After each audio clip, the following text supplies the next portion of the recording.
सभी को नमस्कार।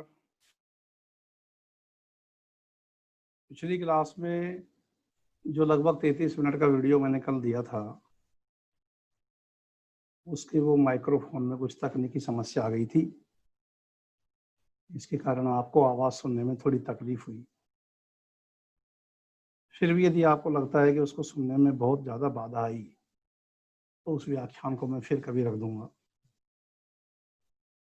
आशा है आप लोग अपने अपने घरों में स्वस्थ होंगे। सावधानी के साथ रहना है सभी को। आज एक नए विषय की हम बात करते हैं, नए अध्याय की हम बात करते हैं। जब हम आधुनिक काल की बात कर रही थी पिछली क्लास में, तो आधुनिक काल में एक तो दो भागों को हम पढ़ते हैं। पद्य में हमने भारतेंदुकालीन कविता से समकालीन कविता का जिक्र किया और उसके साथ साथ गद्य का आविर्भाव भी आधुनिक काल की एक बड़ी घटना है। रामचंद्र शुक्ल ने तो अपने इतिहास में आधुनिक काल को दो भागों में विभक्त करके पढ़ाया है, गद्य खंड और पद्य खंड। 2012 की कॉलेज लेक्चरर भर्ती परीक्षा में एक बार क्वेश्चन आया था ये, रामचंद्र शुक्ल ने आधुनिक काल को किन दो भागों में विभक्त किया है। उसका उत्तर यही था, गद्य खंड और पद्य खंड। शुक्ल जी का तो एक बहुत चर्चित वाक्य भी है हिंदी साहित्य के इतिहास में कि आधुनिक काल की यह बड़ी विलक्षणकारी घटना है। कभी क्वेश्चन बनाकर पूछ दे कि भाई कौन सी विलक्षणकारी घटना की बात कर रहे हैं, राष्ट्रीय चेतना के उदय की बात कर रहे हैं या गद्य के आविर्भाव की बात कर रहे हैं, तो इसका उत्तर ये गद्य का आविर्भाव। शुक्ल जी ने कहा कि आधुनिक काल की बड़ी विलक्षणकारी घटना है गद्य का आविर्भाव, वह भी नाटकों के साथ में आया। सबसे पहले नाटक आए गद्य में। तो मित्रों, मैं गद्य के संदर्भ में सिर्फ ये बात करना चाह रहा हूँ कि जब हम आधुनिक गद्य का अध्ययन करते हैं तो उसमें कहानी, उपन्यास, नाटक, निबंध, आलोचना, यात्रा वृत्त और तमाम प्रकार की विधाएं आ जाती हैं। यहाँ बहुत ज्यादा फैक्चुअल चीजें बढ़ जाती हैं, लेकिन संकल्पनाएं भी समझनी आवश्यक होती है। आज का मेरा विषय है हिंदी कहानी, और हिंदी कहानी में भी विशेषकर प्रेमचंद, और प्रेमचंद में भी विशेषकर उनकी सबसे विवादास्पद जो कहानी है, अंतिम कहानी है प्रेमचंद की, कफन, उसके बारे में अपने कुछ विचार आपको प्रस्तुत करूंगा। और इस उद्देश्य के साथ करूंगा कि हमको किस स्तर तक के विश्लेषण की जानकारी होनी चाहिए। मित्रों, हिंदी कहानी की हम जब बात करते हैं तो हम देखते हैं कि इसके विकास में कई पड़ाव हैं। सबसे पहले तो पूर्व प्रेमचंद युग आता है, इसके बाद में प्रेमचंद युग का अध्ययन करते हैं, फिर प्रेमचंदोत्तर कालीन हिंदी कहानी की हम बात करते हैं। उसके बाद नई कहानी जो एक आंदोलन के रूप में आता है, नई कहानी की बड़ी प्रवृत्तियां व्यापक मात्रा में आई थी और इसे आधुनिक हिंदी कहानी का स्वर्णकाल भी कहते हैं।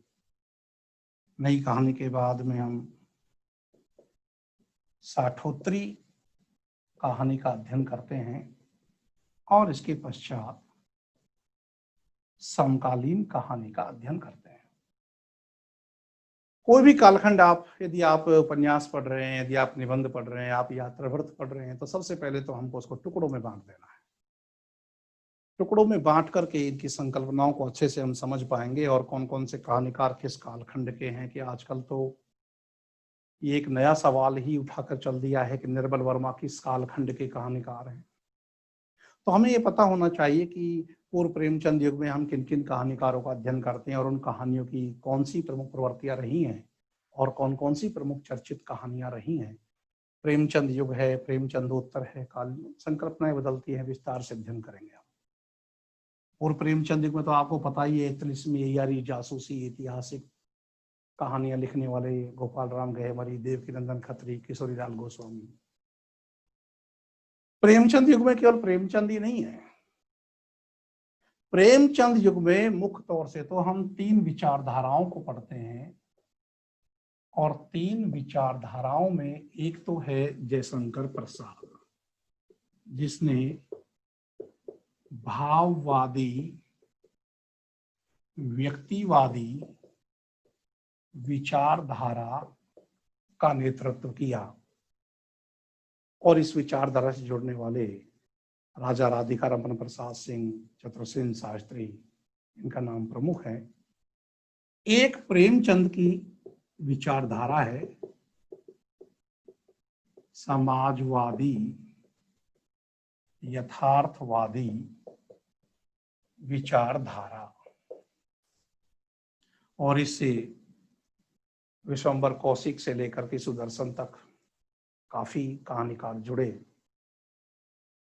और एक विचारधारा पांडे बिचन शर्मा उग्र की है, जो आलोचनात्मक यथार्थवादी विचारधारा है।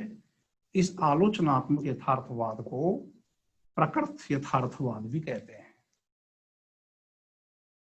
और उग्र जी अपनी विचारधारा में अकेले हैं, उस परंपरा से कोई और कहानीकार नहीं जुड़ पाया।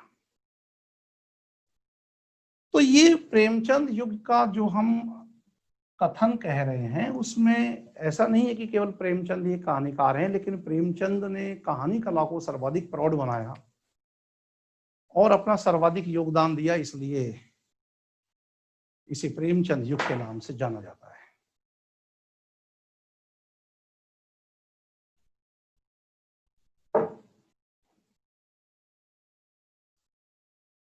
प्रेमचंद का एक बहुत बड़ा योगदान इस बात को लेकर के है कि इनसे पहले की जो कहानियां लिखी जा रही थी, मनोरंजन और तिलिस्म के ऊपर, जासूसी, अय्यारी, भूल भुलैया, उस कहानी संसार को इन्होंने समाज की यथार्थ के साथ जोड़ दिया। ये काम प्रेमचंद ने अपने उपन्यासों में भी किया और ये काम उन्होंने अपनी कहानियों में भी किया। मुख्य बात आज हम प्रेमचंद के संदर्भ में कर रहे हैं, जो कथा सम्राट हैं। प्रेमचंद की लगभग कहानियों में दलित चेतना, स्त्री चेतना, किसान मजदूर जीवन की अभिव्यक्ति, राष्ट्रीय स्वाधीनता आंदोलन की अभिव्यक्ति, सामाजिक और धार्मिक दास्ता के जुए से मुक्ति और एक नवजागरण की विस्तृत अभिव्यक्ति देखने को मिलती है। कहानी के संदर्भ में यदि आप मुझसे ये पूछिए कि सर कहानी कहते किसे हैं, इसको परिभाषित करना बहुत मुश्किल कार्य है। आप कहोगे नहीं गुरुजी, ये तो हो जाती है, मानवीय जीवन के किसी एक अंश या एक घटना का मार्मिक चित्रण किया जाए तो कहानी बन जाती है। वो ठीक है, वो सरलीकरण के द्वारा हम उस परिभाषा को बांध दे।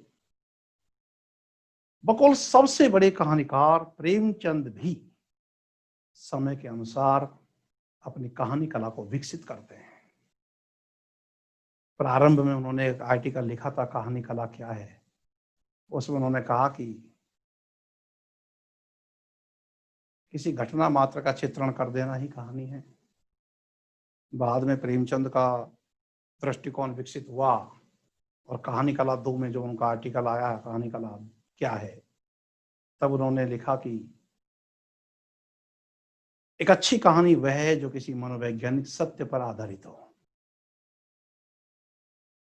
लेकिन बाद में उनका एक और निबंध आता है, कहानी कला क्या है 3, जिसमें प्रेमचंद ने कहा कि आज कहानी में बहुत सारी घटनाओं, पात्रों, चरित्रों के लिए कोई स्थान नहीं है, महत्वपूर्ण भी नहीं है, बल्कि सच्ची कहानी वह है जिसमें आत्मा की एक झलक मिल जाए।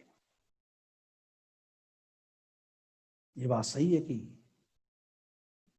प्रेमचंद की बाद की कहानियों में आत्मा की एक झलक नहीं, पूरी की पूरी झलक मिलती है।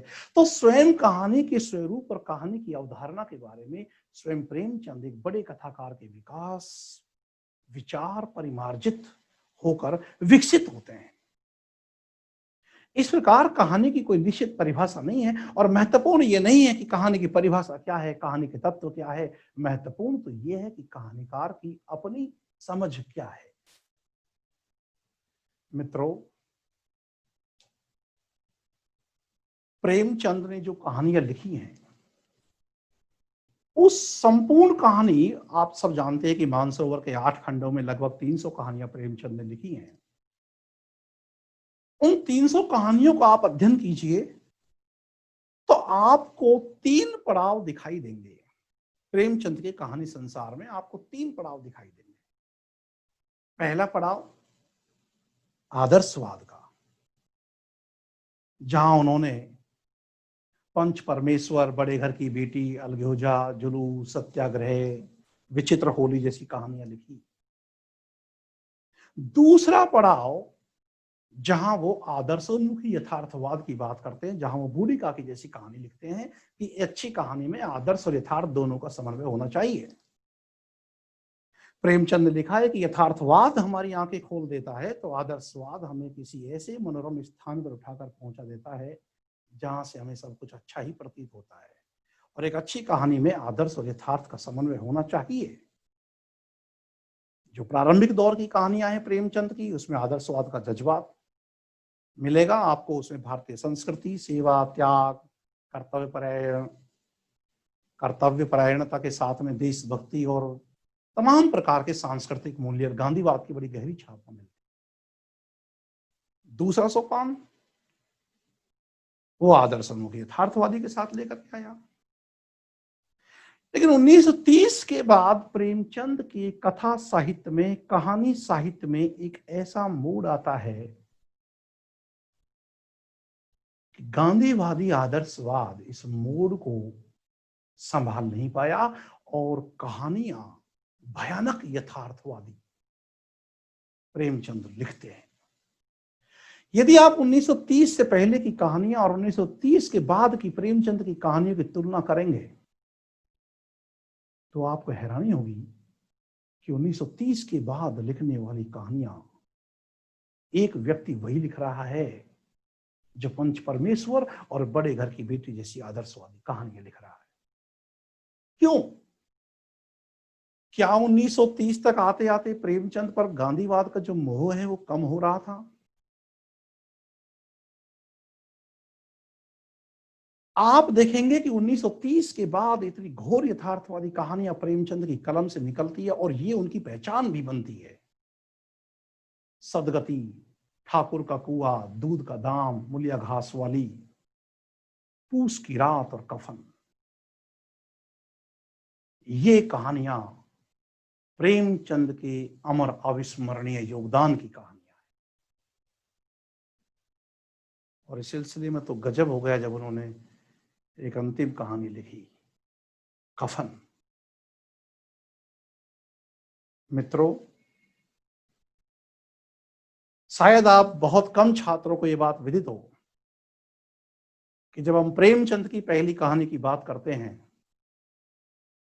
तो उसमें कई कहानियां प्रवेश करती है। सौत से लेकर के कुछ पंच परमेश्वर और परीक्षा तक अलग अलग संकल्पनाओं के तहत वो आती हैं। लेकिन प्रेमचंद की किसान जीवन पर लिखी गई पहली कहानी है बलिदान।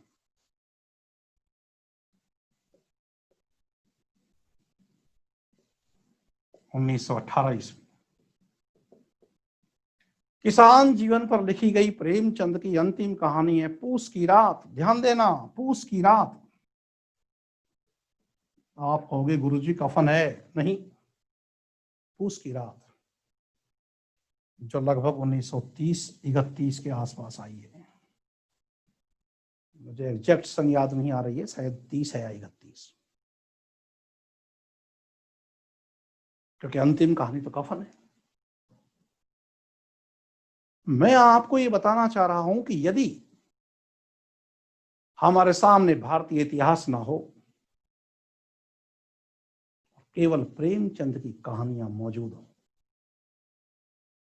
तो हम बता सकते हैं कि भारतीय किसान जीवन में कितने बदलाव उस समाज में आ रहे थे। इसे कहते हैं अपने समाज का जीवंत यथार्थवाद। कैसे? पूछिए आप कैसे? गुरु जी को एग्जाम्पल, उदाहरण पेश कीजिए। उदाहरण तो भरपूर। अनेकों शब्द। आप कहोगे गुरुजी अनेकों शब्द मजा नहीं आ रहा, अनेक बोलिए आप। मुझे पता है अनेक शुद्ध है, पर मुझे अनेकों कहने में मजा आ रहा है।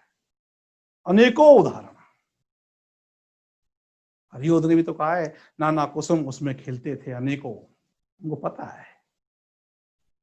पर फिर भी सुनिए आप, एक उदाहरण सुनाता हूं। प्रेमचंद की पहली कहानी बलिदान का एक पात्र है गिरधारी। गिरधारी के पास अपनी 3 बीघा धरती बचाने की कोशिश करता है, लेकिन जमींदार उसको हड़प लेता है। बेचारा गिरधारी कुछ भी नहीं कर पाता है। प्रेमचंद के किसान पात्र में पहला किसान पात्र उसकी कहानियों में वो है गिरधारी। अब किसान से उसकी जमीन छीन ली जाए तो समझो उसका पुत्र छीन लिया जाए, वो मर जाता है उस गम में। गिरधारी मर जाता है, लेकिन मरने के बाद भी गिरधारी की आत्मा जैसे सत्याग्रह करती है। एक विकराल आकृति खड़ी हो जाती है अपने खेतों में, और जब जमींदार उस खेतों में जाता है तो उसे देख कर डर कर भागता है। किसान का अपने जमीन से प्रेम देती है। मरने के बाद मानो गिरधारी की आत्मा सत्याग्रह कर रही है। इसे कहते हैं एक किसान का अपनी जमीन के साथ प्रेम, लगाव, जो प्रेमचंद की किसान जीवन की पहली कहानी में आपको देखने को मिलता है। लेकिन पूस की रात कहानी में आपने, हल्कू की कहानी आपने सबने पढ़ रखी होगी। रामविलास शर्मा ने तो यहां तक कह दिया कि पूस की रात जो कहानी है ये गोदान का लघु संस्मरण है, लघु संस्करण है, यहां तक कह दिया। किसान जीवन की ट्रेजेडी छोटे रूप में देखनी है तो पूस की रात में देखो, और बड़े रूप में देखनी है तो गोदान में देखो। आपको पता ही है कि हल्कू लाख प्रयास करने के बाद भी अपने लिए कंबल नहीं ला पाता है, जाड़ों की रातों में सोता है। उसकी फसलों को नील गाय चपेट कर देती, नष्ट कर देती हैं। रात भर वो पूस की ठंड में कांपता है, अपने खेतों की रखवाली करता है, रक्षा करता है, लेकिन जब पैसे खेतों के आते हैं तो अपने लिए एक कंबल तक नहीं खरीद पाता है, क्योंकि जमींदार और महाजन ब्याज पर ब्याज हड़पते हैं सब धन, और खाने के लिए फाके तक करने पड़ते हैं।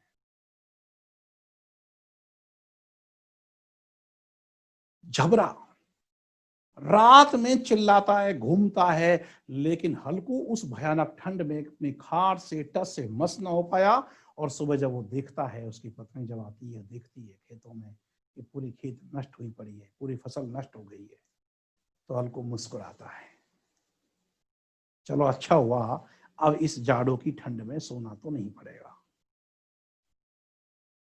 क्या कारण है कि जो किसान दिन रात मेहनत करके तमाम प्रकार के कष्टों को सहन करके भी अपनी फसल से, अपनी जमीन से इतना लगाव रखता है, और आज जब उसकी फसल नष्ट हो चुकी है और वो जान रहा है, वो देख रहा है और कुछ कर नहीं पा रहा है, और उसके बाद वो मुस्कुरा और रहा है, क्या वो पागल हो गया है?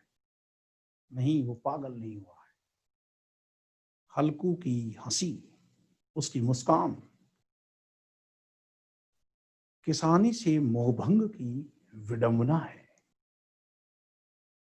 और मित्रों, जिस देश की अर्थव्यवस्था ही खेतीहर हो, और उस कृषि प्रधान अर्थतंत्र से किसान यदि मोहभंग की पीड़ा को आ जाएगा तो देश की अर्थव्यवस्था कितने दिन चल पाएगी? हंसी नहीं है, बहुत गहरा संकेत है। तमाम किसान जीवन की विडंबना का साक्षात एक बर्बर रूप है वो, जिसे प्रेमचंद ने पूस की रात में दिखाया है। कैसे मोह जुड़ाव बलिदान में, और कैसे मोहभंग पूस की रात में। आखिर कौन सी वो परिस्थितियां हैं 1918 से लेकर 1930 के बीच में औपनिवेशिक कृषि तंत्र में कौन कौन से ऐसे बदलाव हुए जिसके कारण किसान को अपनी खेती छोड़नी पड़ रही है। इन बदलाव के मूल्यों को आप प्रेमचंद की कहानियों में समग्र रूप से अध्ययन कर सकते हो, देख सकते हो। ये मेरा केवल एक उदाहरण मात्र है।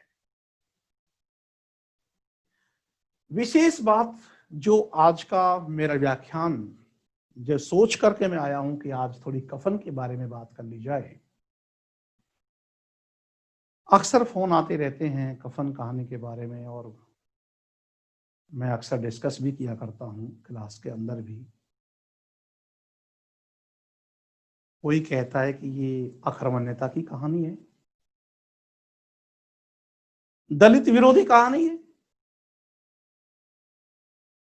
कोई प्रेमचंद पर इस कहानी को लेकर के सवर्णवादी मानसिकता का आरोप लगा देते हैं। तो कोई कहते हैं कि अरे प्रेमचंद की कफन कहानी में दलित चेतना नहीं मिलती। अरे भाई, कफन कहानी दलित चेतना पर लिखी ही नहीं गई है, तो मिलेगी कहां से? दलितों की चेतना को तो नष्ट कर दिया है ना, तो चेतना कहां से मिलेगी? प्रेमचंद की कफन कहानी दलित चेतना की कहानी नहीं है मित्रों, वह दलितों की परिस्थितियों की कहानी है। दलितों की आर्थिक परिस्थितियों की दयनीयता की कहानी है। कहानी तो आप सबने पढ़ी रखी होगी। कॉलेज लेक्चरर के साक्षात्कार से लेकर यूपीएससी तक की परीक्षाओं में यह कहानी अपना वर्चस्व स्थापित करती है, और इसकी विचारधारात्मक संघर्ष पर बहस अभी थमी नहीं है। कफन कहानी के पुनर्पाठ आते रहते हैं, बड़े बड़े विद्वान अपने वक्तव्य देते रहते हैं। कहानी है कि घीसू और माधव, घीसू पिता है, माधव उसका पुत्र है। माधव की पत्नी बुधिया है। बुधिया प्रसव पीड़ा से तड़प रही है। घीसू और माधव अलाव में आलू भून करके सेक करके खा रहे हैं, खा क्या रहे हैं, गटक रहे हैं। कहीं से आलू चुरा के ले आया है माधव। लोगों ने कहा कि यार दलितों को चोर दिखाया है, कामचोर दिखाया है। बुधिया की तरफ देखते भी नहीं है। बुधिया प्रसव पीड़ा से चित्कार रही है, लेकिन दोनों आराम से आलू खा रहे हैं। कि दलित लोग इतने असंवेदनशील कैसे हो सकते हैं, सवाल उठाया गया। उठाओ, सवाल तो उठाना बहुत आसान है, उठाओ। उठा लिया गया। और बाद में जब कुछ सभ्य समाज के तथाकथित नामी गिरामी लोगों ने कुछ चंदा इकट्ठा करके कुछ पैसे उस बुधिया के कफन के लिए दे दिए हैं, तो उन कफन के पैसों से भी घीसू और माधव दारू खरीद लेते हैं और अपने लिए पूरी सब्जी भी खाते हैं। लोगों ने आरोप लगाया कि कितनी ज्यादा असंवेदनशील ये दलितों को दिखाया गया है। प्रेमचंद सवर्णवादी मानसिकता से दलितों को देखते हैं। दलित लोग क्या ऐसे होते हैं? ये तमाम उहापोह इस कहानी की विचारधारात्मक मुद्दे को उठाते हैं। अब मैं आपसे कुछ डिस्कशन करता हूं। एक तो मुझे आप ये बताइए, जिस समाज में मनुष्य दिन रात मेहनत करके भी भूखा मरता है,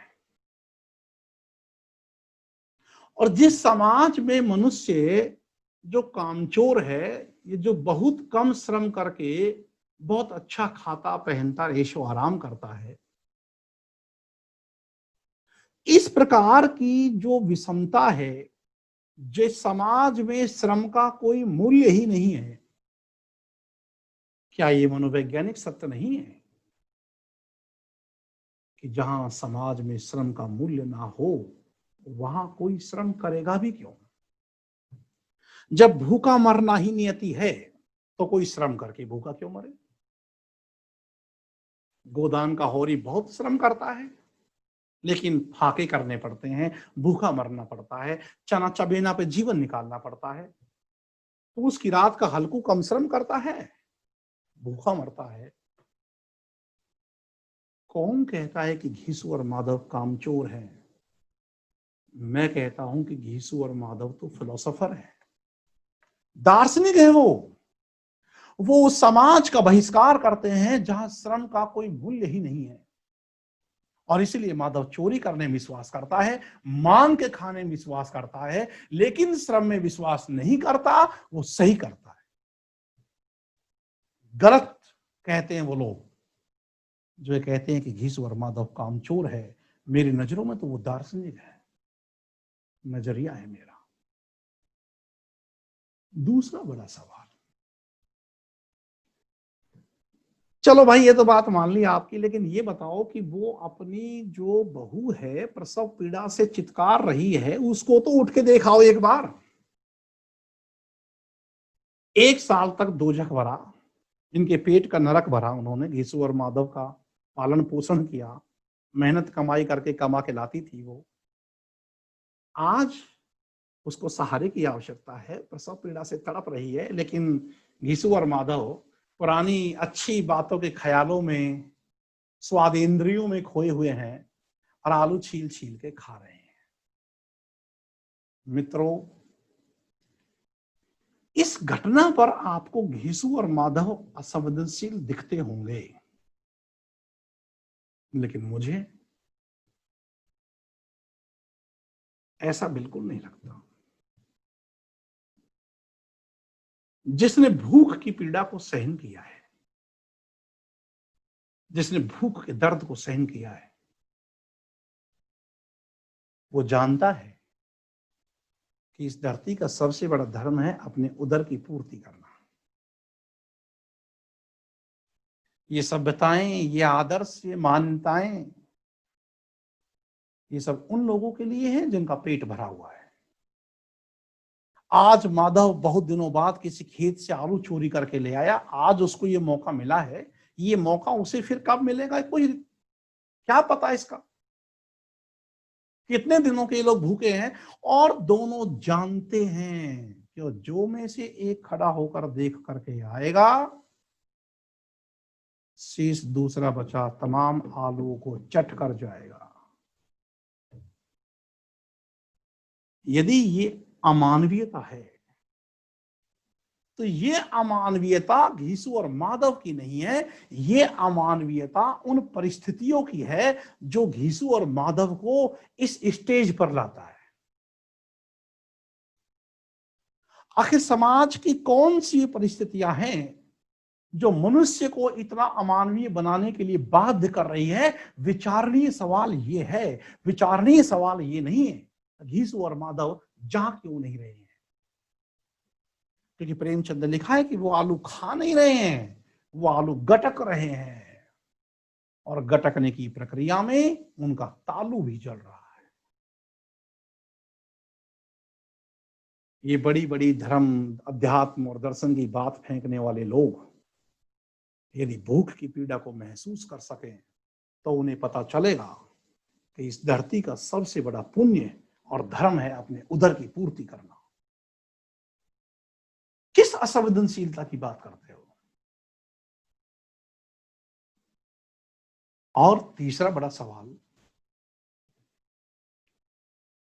बहू के कफन के पैसों से दारू क्यों पी ली? दारू पी ली, दारू से कोरोना मरता है, जो नहीं पीते हैं वो भी पीने लग गए, कोरोना मारो दारू पी के।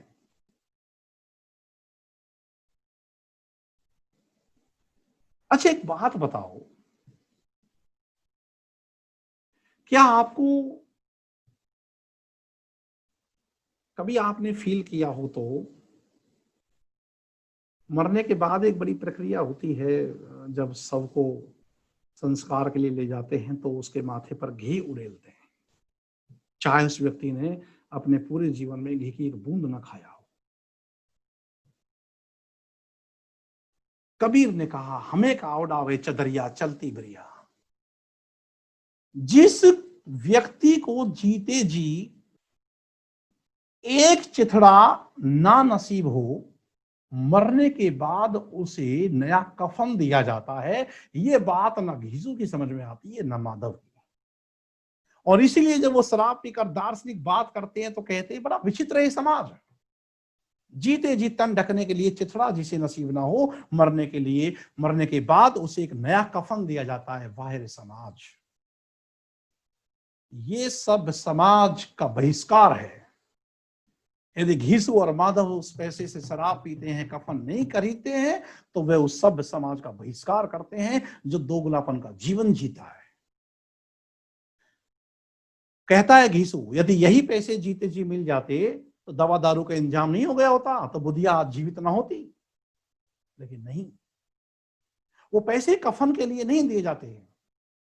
वो जमींदार महाजन, वो सब समाज के जो प्रतिनिधि सभ्य लोग हैं तथाकथित, उनकी नाकों में उस लाश की सड़ांध ना चली जाए, इसलिए वो लाश को ठिकाने का बंदोबस्त करते हैं। और घीसू और माधव इस सच्चाई को जानते हैं। अरे कबीर ने कहा है, कितना अच्छा वाक्य है वो, हमें का उड़ावे चदरिया चलती बिरिया, प्राण राम जब निक्सन लागे छूट गई सब महल अटरिया।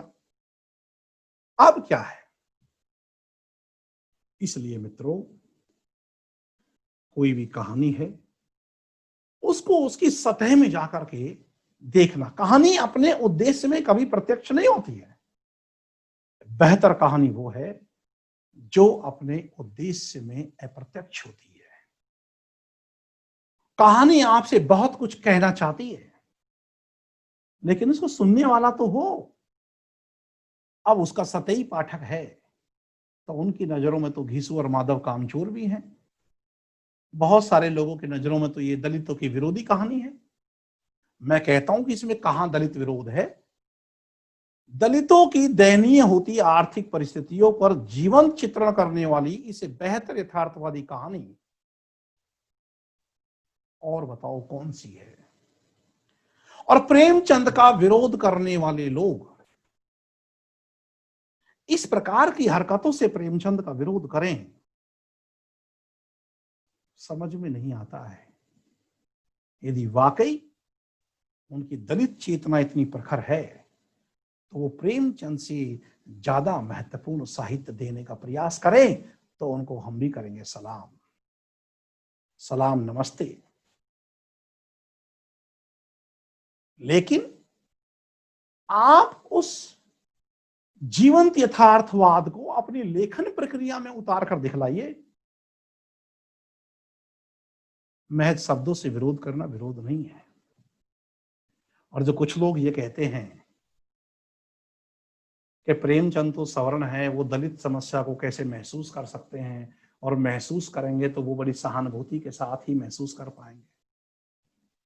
अरे तो भाई, सूरदास के आंखें नहीं थी, लेकिन सूरदास ने सूर सागर में उतने रंग दिखा दिए जितने कोई आंखों वालों को भी दिखा दे।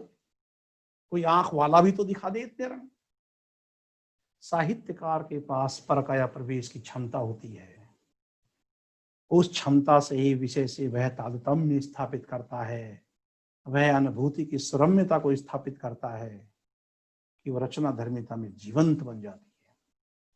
आज भी घीसू और माधव को बुलाना मुश्किल है। आज भी घीसू और माधव हमारे आसपास के परिवेश में रहते हैं। सवाल यह है कि उन परिस्थितियों को हम किस स्तर से अच्छा बना सकते हैं, क्या उन परिस्थितियों को बनाने में, निर्माण करने में अपना योगदान दे सकते हैं। मित्रों, इस प्रकार से हिंदी कहानी का समग्र अध्ययन हमें करना है। ये बातें मुझे बोलनी थी। कल किसी छात्र से ये बात डिस्कशन चल रही थी, तो मुझे लगा कि मैं इस पर अपनी बात रख दूं। मैं जगह जगह से आपको ये व्याख्यान दे रहा हूं, उसका कारण केवल यही है कि आप संकल्पनाओं को समझ करके इस प्रकार से अपने साहित्य को आगे पढ़ेंगे और आगे बढ़ेंगे। फिर अगली क्लास में हम बात करते हैं, मिलते हैं। धन्यवाद।